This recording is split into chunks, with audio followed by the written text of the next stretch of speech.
मैं आपके लिए एक मैं न्यू स्टोरी लेके आई हूँ। ये मेरी स्टोरी नहीं है, मैंने वाटपैड से ये स्टोरी मैंने ली है, वो भी ऑथर के परमिशन से। और इस स्टोरी का जो क्रेडिट है मैं ऑथर को देती हूँ, और मैं ये स्टोरी को एक्सप्लेन करूँगी, वो भी अपने चैनल पर। स्टोरी की स्टार्टिंग में साउथ कोरिया साइंटिस्ट वांची को ऑर्गेनाइज ऑफ स्पेस साइंस द्वारा दुनिया के पहले प्रेग्नेंट लड़के के खोजकर्ता के रूप में सम्मानित किया जाता है, क्योंकि उन्हें पहले लड़के को प्रेग्नेंट करने की दवा खोजी है। जिन लड़कों में गर्भाशय नहीं होता है, ये दवा उनके अंदर गर्भाशय बनाएगा और ये दूसरी लड़कियों की तरह गर्भ धारण कर पाएंगे। उनने ये दवा सिर्फ रियल कपल के लिए ही बनाया और उनका प्रोसेस पूरा हो गया है और उनका प्रोजेक्ट सफल रहा है। इसलिए स्पेस ऑर्गेनाइज से अवार्ड दिया जा रहा है। वांची कोरिया का सबसे मशहूर साइंटिस्ट है। उनकी शोहरत सिर्फ कोरिया में नहीं है, बिल्कुल पूरी दुनिया में फैली हुई है। लेकिन उनका एक राज है जो दुनिया में कोई नहीं जानता है। उनने जो दवाई बनाई है जिससे लड़के प्रेग्नेंट हो सकते हैं, उससे उनने सबसे पहले खुद पर ट्राई किया था और वो प्रेग्नेंट होने वाले पहले इंसान थे। और ये बात कोई नहीं जानता है, ये ताकि उनका अपना बच्चा भी नहीं जानता है। उनका बेटा ईवो सोचता है कि उसकी माँ उसे छोड़कर चली गई है और वांची उसका पिता है, क्योंकि वांची ने भी उसे ठीक यही बताया है और वांची ने ये सच्चाई नहीं बताया है। फिलहाल इस पार्लियामेंट में सभी मशहूर और लोकप्रियता लोग मौजूद हैं। इसमें साइंटिस्ट वांची और उनकी असिस्टेंट मिसेस किम भी है। साइंटिस्ट वांची ठंडे अंदाज में अपनी सीट पर चुपचाप बैठे हुए थे। उनका बाल एकदम सफ़ेद था और उनकी त्वचा बहुत गोरी थी। उन्हें काले कपड़ा पहना था जिससे उनका गोरा रंग और भी ज़्यादा निखर रहा था। उनकी आँख पर काला चश्मा था। वो इतने जवान दिख रहे थे कि कोई को यकीन नहीं करेगा कि उनका कोई बेटा भी है। उनका चेहरा भावहीन लग रहा था। आज इस टाइटल में मिलती हुई सफलता से उन्हें कोई भी खुशी नहीं थी। जिस इंसान के लिए उन्होंने ये आविष्कार किया था, जिसे खुश करने के लिए वो इतनी मेहनत किया था, वो अब उनके साथ नहीं है। सब सोचते हैं कि मशहूर साइंटिस्ट अपनी सफलता के लिए नई टेक्नोलॉजी और दवाई बनाते हैं, लेकिन क्या ये सच है? इस सफलता के लिए कितना दुख सहना पड़ा है। इस सफलता के लिए अपमान सहना पड़ा। सभी ने मुझे इग्नोर किया, अपनों ने ही मुझे धोखा दिया। सब ने मुझे गलत समझा, मुझ पर झूठे आरोप लगाया। मुझ पर उस जुर्म का सजा मिली जो मैंने किया भी नहीं था। सालों जेल में बिताया। सबके हाथों से बेइज्जती होने के बाद मुझे अपनी मातृभूमि छोड़नी पड़ी। मैंने अपना नाम बदल लिया है। आलोचना के डर से अपनी असली पहचान सबसे छुपा ली है। मेरे प्यारे दोस्त ने ही मुझे धोखा दिया।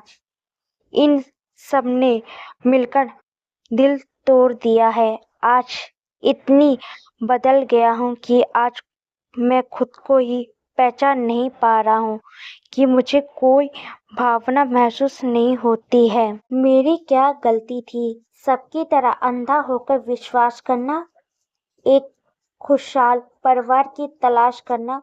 परिवार, हाँ, मेरा एक परिवार है। मेरा बेटा ही मेरा परिवार है। मैंने इतना कुछ सही है, आज मैं इस मुकाम पे पहुंचा हूँ। मिस्टर वांग, इस बार लिखना बंद कीजिए। प्रेसिडेंट आपका नाम पुकार रहे हैं। मिसिस किम। वांची ने लिखना बंद किया और अपनी सेक्रेटरी को देखकर स्टेज की ओर चला। स्टेज पर जाने से पहले उन्हें छोटी डायरी मिसिस किम को दे दी। मिसिस किम इस डायरी को खोलने में बहुत दिलचस्पी रखती थी, क्योंकि वांची कभी-कभी इस डायरी में कुछ लिखता था, लेकिन ये डायरी टेक्नोलॉजी से जुड़ी हुई थी, क्योंकि इस डायरी के ऊपर कवर पर पासवर्ड दिया हुआ था। किम यून जुन वांची की पर्सनल सेक्रेटरी, असिस्टेंट और अकेली दोस्त। ये वांची को पसंद करती है और उसे लुभाने की भी कोशिश कर रही है, लेकिन वांची हमेशा उसे एक दोस्त की तरह देखता है। ये ईवो को अपने बेटे की तरह प्यार करती है और ईवो भी उसे बहुत प्यार करता है। ईवो हमेशा उसे अपने पिता की गर्लफ्रेंड बनने में मदद करता है, क्योंकि वो भी चाहता है कि उसके पिता की जिंदगी में ऐसा कोई आए जो उसके पिता से प्यार करे। स्पेस साइंस ऑर्गेनाइज के प्रेसिडेंट ने साइंटिस्ट वांची को पर्सनल अवार्ड दिया।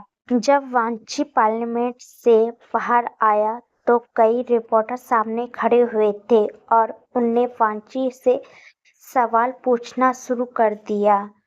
मिस्टर वांग, आज अपनी इतनी बड़ी सफलता के पीछे आप किसे श्रेय देते हैं? एक पत्रकार ने पूछा। मेरा परिवार। हाँ, ये सच है कि अगर उनके परिवार उनको अपमान किया होता और धोखा दिया होता तो वो इतने मजबूत नहीं बन पाते। जब दूसरे पत्रकार और सवाल पूछने के लिए आए तो वांची का बॉडीगार्ड आए और उन्हें वहां से बचाकर ले गए। वो कार में बैठे थे और कार उनके बंगले की ओर चल पड़ी। तभी अचानक उनके फोन पर कॉल आया। उन्हें फोन उठाया और थोड़ी देर बात करी और उन्हें कार ड्राइवर को नाइट क्लब जाने का ऑर्डर दिया। मिसेस किम ये देखकर थोड़ी परेशान हो गई और उन्हें वांची से पूछा कि मिस्टर वांग, हम नाइट क्लब क्यों जा रहे हैं? जल्दी मिलेंगे। दूसरी तरफ मिसेस किम की हालत बहुत खराब थी। उन्हें जल्दी से अपने फोन निकाला और किसी को एसएमएस भेजा, लेकिन बहुत सावधानी से।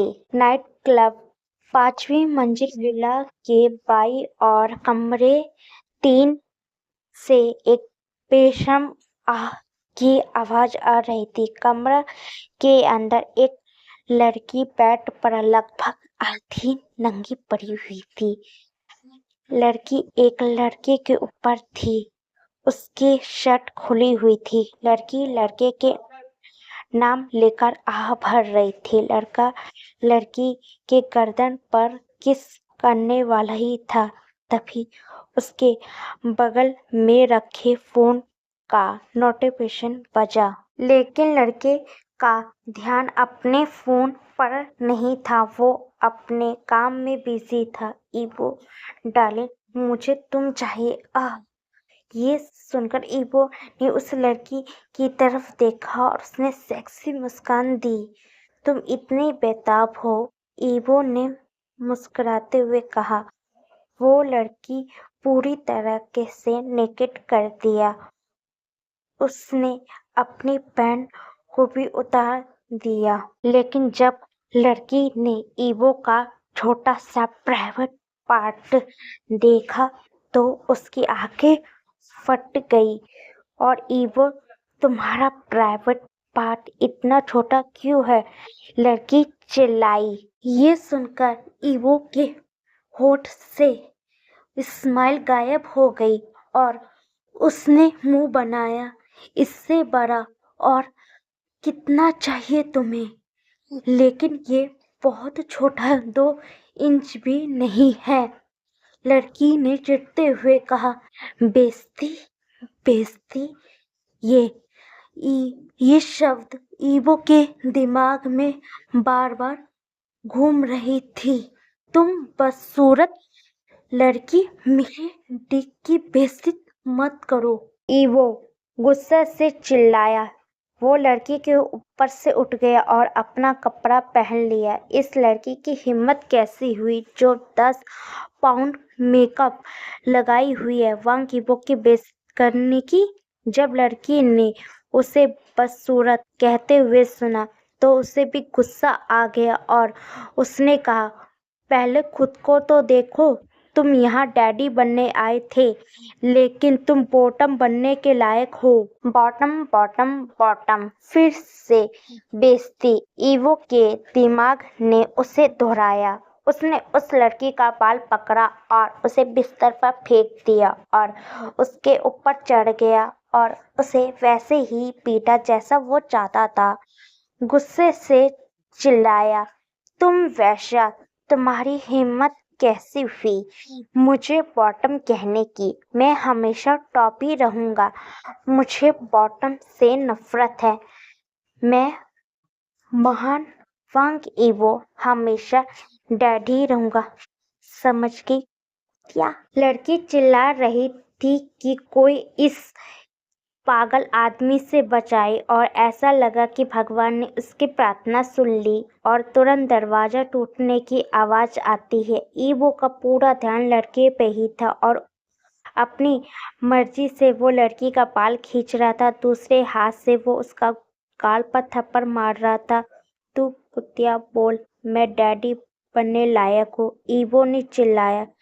जब लड़की ने देखा कि दरवाजे के सामने इतने लोग आए हैं तो उसने उनकी तरफ देखकर मदद की भीख मांगने लगी। तभी उनमें से एक ने पीछे से ईवो का हाथ पकड़ लिया जिसमें वो लड़की को मार रहा था।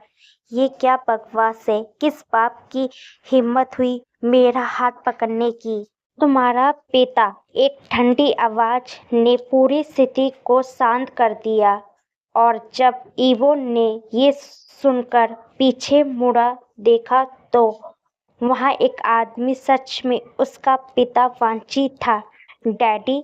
ये सुनकर उसके बाद ईवो ने अपने पिता की ओर देखा। उसने एक इनोसेंट स्माइल दी।